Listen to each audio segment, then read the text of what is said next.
ये सरकार द्वारा कराया गया, जानबूझकर कराया गया कत्ल है। ये कानून का राज नहीं है, ये संविधान का राज नहीं है, ये गुंडों का राज है। क्योंकि अगर 2024 का चुनाव बीजेपी जीतती है तो इस देश की तबाही के दिन बहुत बुरी तरह से शुरू होंगे। जिस तरह से लोगों के मन में डर बिठाया जा रहा है, जिस तरह से लोगों के अधिकार छीने जा रहे हैं और जिस तरह से मोदी सरकार और भाजपा सरकार इस देश को चारों हाथों से लूटने में लगी है, इस एमसीडी चुनाव के बाद हम लोगों ने दिल्ली में पार्टी के बैनर तले काम शुरू किया और हम लगातार काम कर रहे हैं। इस काम करने के दौरान पार्टी के संगठन में जिन जिन लोगों ने आगे बढ़ के जिम्मेदारी संभाली है, उनका भी सम्मान आज हम लोग कर रहे हैं। उनको हम पार्टी का जिस पद पर भी जो साथी जिम्मेदारी निभाएगा उसको लेटर देंगे और उसका सम्मान करेंगे माला पहना के। इसी उसमें ये कार्यक्रम हमने किया। इसके अलावा जो हम लोग कार्यक्रम जो आज का है, इसमें आने वाले समय में हम लोग और क्या करने जा रहे हैं वो भी हम यहाँ सबके सामने लोगों के बीच में रखेंगे और उनका इसमें अप्रूवल भी चाहेंगे, उनकी सहमति भी चाहेंगे। क्योंकि देश में आज की तारीख में मुद्दों की कोई कमी नहीं है और रात दिन जो घटनाएं घट रही हैं, जिस तरह से लोगों के मन में डर बिठाया जा रहा है, जिस तरह से लोगों के अधिकार छीने जा रहे हैं और जिस तरह से मोदी सरकार और भाजपा सरकार इस देश को चारों हाथों से लूटने में लगी है, उस सबके विषय में भी लोगों को बताना जरूरी है। और आने वाले 2024 के चुनाव के लिए लोगों के बीच कार्यक्रम रखना और लोगों को तैयार करना भी जरूरी है। क्योंकि अगर 2024 का चुनाव बीजेपी जीतती है तो इस देश की तबाही के दिन बहुत बुरी तरह से शुरू होंगे।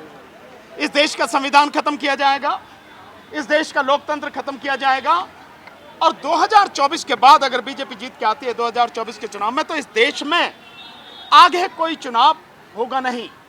ये बात हम लगातार कह रहे हैं, आप सब लोग कवर भी कर रहे हैं, यही बात हम लोगों के बीच में लगातार रख रहे हैं। और ये समस्या उस समय भी गंभीर हो जाती है कि पहले से ही ईवीएम जो बहुत बड़े संदेह के घेरे में है, उस पर कितने ही सवालिया निशान खड़े हैं। आंखों के सामने ईवीएम में फिर भी जनता की वोटें लूट ली जाती हैं और अब एक रिमोट कंट्रोल से चलने वाली ईवीएम भी लाई जा रही है। उसके पीछे बहाना बनाया जा रहा है कि देश में जो 6 करोड़ प्रवासी मजदूर हैं, मैं यहां आपको बता देना चाहता हूं कि आपको जानकारी होगी कि इस देश में इस कोरोना से पहले 18 करोड़ प्रवासी मजदूर थे।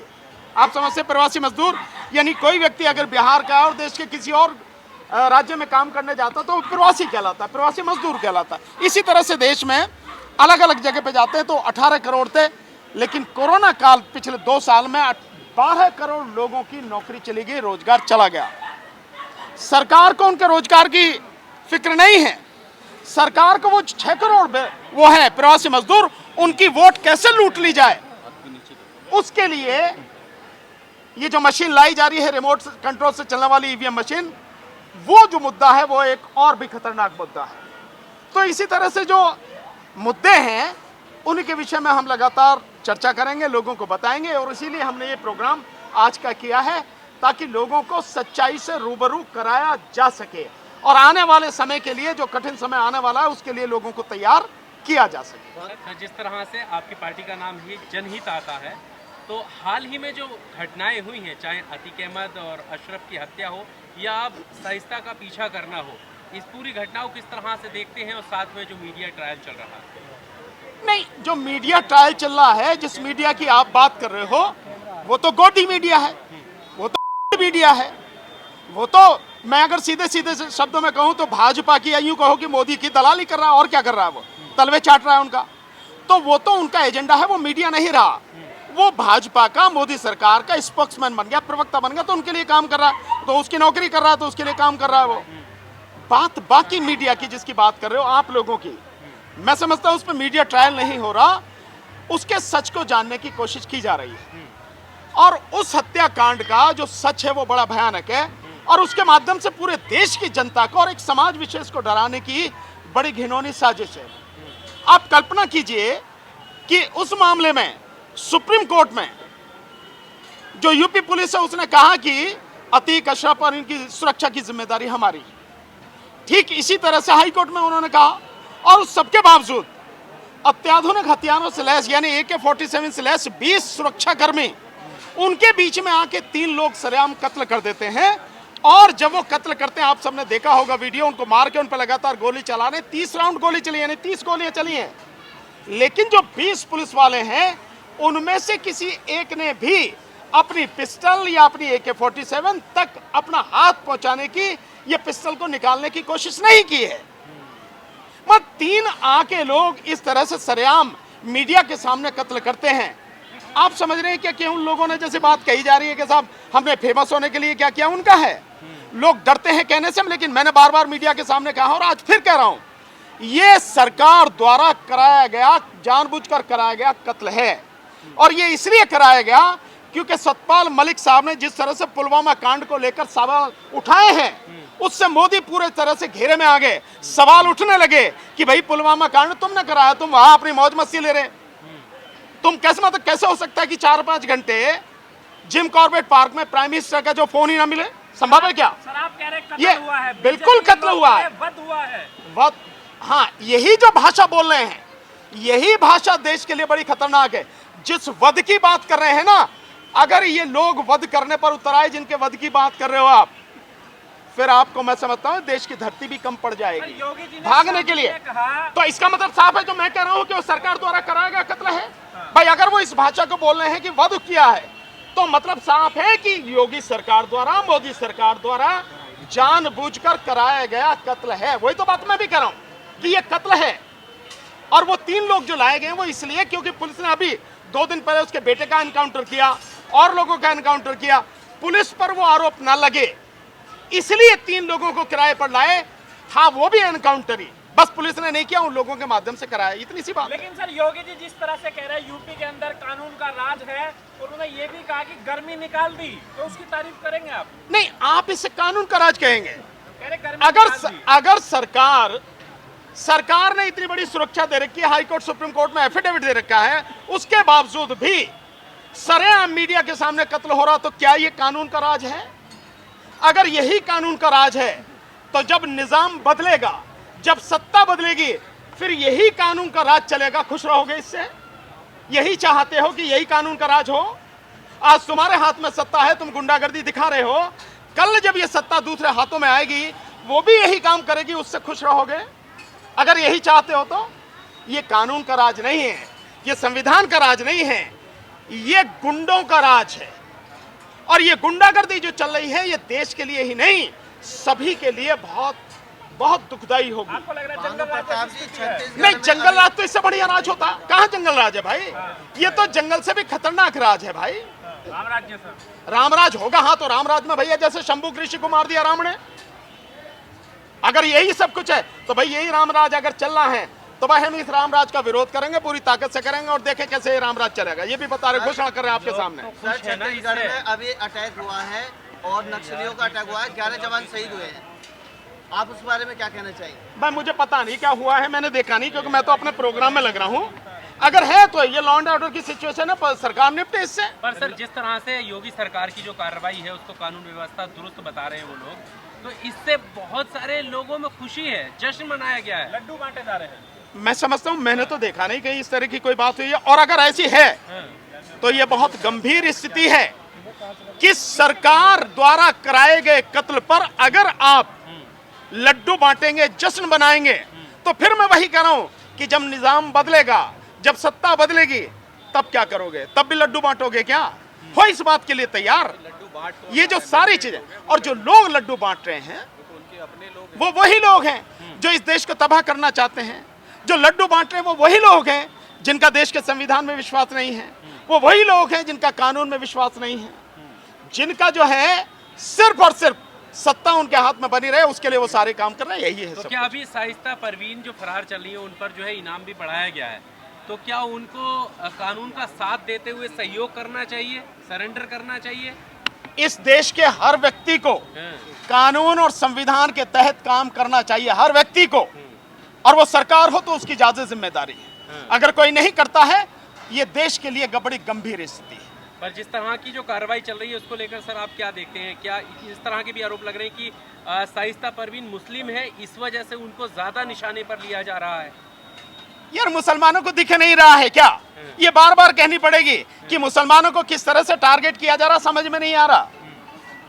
बार बार आपको टारगेट किया जा रहा है, और ये उस समय किया जा रहा है जिस समय एक तरफ देश का प्रधानमंत्री जो वो कहता पसमानदा मुसलमानों को साथ लाने के लिए, उनकी भलाई के लिए नौटंकी की जा रही है, और यही पसमानदा मुसलमानों का कत्ल किया जा रहा, फिर भी आपको नहीं दिखाई देता। और कुछ दिखाने की, कहने की जरूरत है? मेरे मुंह से ही कहलवाओगे आप? ये सब कुछ सबके सामने हो रहा, सबको दिख रहा है क्या हो रहा है। बात आपको समझने की है। अगर आप नहीं समझेंगे तो यही हाल रहेगा, और जो हो रहा है शायद इससे भी बदतर होगा। इसलिए हम बार बार लोगों को जगा रहे हैं, बार बार लोगों को बता रहे हैं कि 2024 के लिए ईवीएम की लड़ाई में हमारा साथ दीजिए, और बैलेट पेपर से चुनाव करवाने के लिए हमारे साथ खड़े होइए, और बीजेपी को उखाड़ के फेंकिए, नहीं तो देश की क्या बुरी हालत होगी आपकी कल्पना से बाहर। आप बार बार के बड़े जानकार हैं, आप सुप्रीम कोर्ट में प्रैक्टिस करते हैं, आपको क्या लग रहा है जिन 3 लोगों ने गोली चलाई उनके खिलाफ क्या कार्रवाई बनती है, कानून सम्मत क्या बस हो ये जो सकता है? सरकार जो बात कर रही है, जो एनकाउंटर की बात करती है, ठोको नीति की बात करती है, तो सरकार के पास तो था, ठोक ही देना था वहीं के वहीं। भाई उन तीनों को वहीं ठोक देना था, क्या बात थी, क्यों नहीं ठोका? क्यों?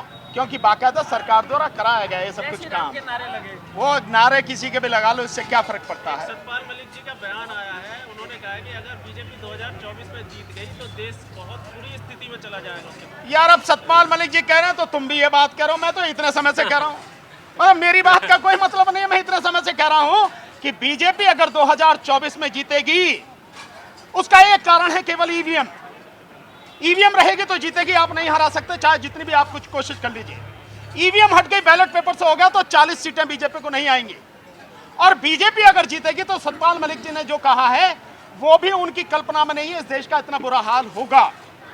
मैं होम मिनिस्ट्री की जो रिपोर्ट है, इंटेलिजेंस की जो रिपोर्ट है, मैं उसके मुताबिक बता रहा हूं, 6 महीने में ही, जीतने के बाद 6 महीने में ही हिंदू राष्ट्र की घोषणा होगी, और इस देश में जो हाल होगा आपकी कल्पना से बाहर है। इसलिए बार बार जगाने की कोशिश कर रहा हूं, 2024 से पहले जागो। 2024 के चुनाव में बीजेपी को जड़ से उखाड़ के फेंको। यही तुम्हारा सबसे बड़ा धर्म है आज की तारीख में, यही तुम्हारा फर्ज है, यही तुम्हारा कर्तव्य है। अगर इसमें चूक गए तो फिर तुम चाहे जो करते रहो, कुछ बचेगा नहीं। सर आपने सारी बातें की, आपने कहा कानून का राज नहीं है, आप कह रहे कि जुल्म हो रहा है, मुसलमानों टारगेट किया जा रहा है, लेकिन आपने अतीक को लेकर ये नहीं कहा कि अतीक माफिया था, उसने लोगों के साथ गलत किया, ये इसको आपने एक्सेप्ट। अगर कोई माफिया है या कोई भी है, या तुम भी माफिया हो या मैं भी माफिया हूं, इस देश में संविधान है कि नहीं है, कानून है कि नहीं है? उस आदमी को पुलिस ने पकड़ा, उस आदमी पर मुकदमे चल रहे, कोर्ट ने सजा की, तो काम कोर्ट का है या किसी 4 गुंडे आके करेंगे काम? अगर इस तरह से होगा तो हर कोई हथियार उठा लेगा, और हर कोई हथियार उठा के जिसको चाहेगा उसको ठोक देगा। तो ये कानून का राज चाहते हो? ये कानून का राज नहीं है। देश में संविधान है, कानून है, न्याय व्यवस्था है, उसके अनुसार जिसको जो दंड मिलना है, जिसके खिलाफ जो कार्रवाई होनी है, वो उसका काम है। उनका काम आप हाथ में लेके कैसे करेंगे भाई? मेरा मकसद सिर्फ ये है, किसी का इस देश में कसाब को फांसी की सजा हुई कि नहीं हुई? हुई नहीं हुई? इतने लोग, मतलब जितने कसाब ने मारे शायद ही किसी ने मारे होंगे, लेकिन बावजूद उसको पकड़ा गया, उस पर मुकदमा चलाया गया, करोड़ों रुपए खर्च हुए उसको स्पेशल कोर्ट बनाने के लिए, उसके लिए सेल बनाने के लिए, बावजूद उसके मुकदमा चलाया गया, मुकदमे का फैसला हुआ, कोर्ट ने सजा दी और उसके बाद उसे फांसी की सजा दी गई। यह है नियम, कायदा, कानून। इसी तरह से होगा, नहीं तो कोई भी किसी को मार देगा, और फिर भैया ना तो पुलिस तुम्हारी सुनने वाली है ना अदालत सुनने वाली है। यही राज चाहते हो, बीजेपी वाले यही चाहते हैं। अगर आप यही चाहते हो तो आपकी इच्छा है। एनकाउंटर आज स्थापित हो गया, आपको लग रहा है यूपी? नहीं, एनकाउंटर चल रहा है, एनकाउंटर चल रहा है, बट एनकाउंटर का मतलब ये नहीं, एनकाउंटर का मतलब, यस, ये जो डॉक्टर साहब कह रहे हैं ये है। एनकाउंटर में बताओ डॉक्टर साहब इनको। एनकाउंटर का मतलब ये नहीं होता है, एनकाउंटर पहले डाकू होते थे, डाकू में दोनों तरफ से गोली चलती थी। एनकाउंटर का मतलब ये नहीं होता है कि दोनों आदमी के हाथ में हथकड़ी और कोई भी आदमी आगे उसको मार दे। और इस देश की पुलिस में, अब मैं कह रहा हूं, इस देश के नेताओं में, इस देश की पुलिस में इतना कलेजा नहीं है कि आमने सामने बदमाशों का एनकाउंटर करने की हिम्मत भी कर सके। एनकाउंटर तो बहुत दूर की बात है। और किस तरह से मानते हैं हम मारों में पकड़ के लाते हैं, कनपट्टी पर रख के गोली मारते हैं, उसे एनकाउंटर दिखाते हैं। एनकाउंटर होते हैं मुठभेड़, मुठभेड़ के लिए चाहिए कलेजा, और कलेजा है नहीं। असद का एनकाउंटर हुआ या हत्या हुई? स्वाभाविक है यार, उसकी हत्या की गई, पकड़ के उसे मारा गया है। सारी चीजें, केवल असद नहीं, जिन कितने लोग हैं जिनके साथ में सब कुछ हो रहा रोज। मुस्लिम मुस्लिम क्यों कह रहे हो? यहाँ तमाम सर, अभी गृह मंत्री का एक बयान आया है तेलंगाना में। उन्होंने कहा कि अगर इस बार हमारी सरकार बनेगी तो मुस्लिम रिजर्वेशन जो इलीगल है उसको समाप्त कर दिया जाएगा। आप देखिए किस तरह से देखते हैं इसको, जबकि मुस्लिमों का रिजर्वेशन कहाँ है यार? मैंने तो सुना नहीं मुसलमानों का रिजर्वेशन है भाई। देखिए, बीजेपी जो है मुस्लिम कार्ड खेल के लोगों को गुमराह करना चाहती है। इस देश में मुस्लिम को टारगेट करके वो पूरे 90% लोगों को अपने अधिकारों से वंचित करके रखना चाहती है। जनता के नॉलेज में ये जनता की नज़र में मुस्लिम को टारगेट करके कुछ चंद लोग हैं इस देश पर शासन करना चाहते हैं। मुस्लिम तो एक बहाना है, इस देश में 90% लोगों को गुलाम बनाना है। ठीक है, जो आप बात कर रहे हो बीच बीच में हर बार में मुस्लिम को लेके आ रहे हो, मुस्लिम टारगेट नहीं है, मुस्लिम तो एक बहाना है। मुस्लिम बहुत सारे लोग उनके रिश्तेदार हैं, इसमें मुस्लिम का कुछ पार्ट है जो इनके टारगेट पे है। मुस्लिम, आप ये देखिए, जो भैया ने पूछा कि आप उसको क्रिमिनल नहीं बोल रहे, योगी को पूछो उनकी लिस्ट में कितने सारे और हैं जो क्रिमिनल हैं, जिनके पास 100 क्रिमिनल केस हैं और संगीन केस हैं, वो क्या क्रिमिनल नहीं? उनको आपने क्यों नहीं बोला कि वो क्रिमिनल है? सिर्फ एक आदमी को क्रिमिनल बोल रहे हो, और क्रिमिनल अगर है तो क्रिमिनल की यहाँ संविधान है, यहाँ कानून है, एक तरीका होता है सजा देने का। किसी आदमी को ये जो बहादुरी नहीं होती कि 2 आदमी के हाथ में हथकड़ी बंधी हो और कोई भी आदमी आके मार दे उसको, तो कोई भी आदमी मार देगा, 10 साल का बच्चा गोली मार देगा उसको। तो ये बहादुरी नहीं होती ना, ये कोई कानून का राज होता है। इसको आप सीएम की कुर्सी पे बैठ के कुछ भी बोल दो कि मैंने मिट्टी में मिला दिया, कुछ भी मिला दिया। ठीक है, ये संवैधानिक बात नहीं। ये मुस्लिम कह के केवल राजनीति खेली जा रही है, ध्रुवीकरण किया जा रहा है और कुछ नहीं। नेशनल दस्तक की आपसे गुजारिश है कि अगर इसको बचाना चाहते हैं तो नेशनल दस्तक को सब्सक्राइब करने के लिए रेड कलर के सब्सक्राइब बटन को दबाएं, फिर बेल आइकन की घंटी दबाएं। नेशनल दस्तक को बचाने के लिए बहुत जरूरी है कि हर खबर को शेयर करें, लाइक करें, कमेंट जरूर करें।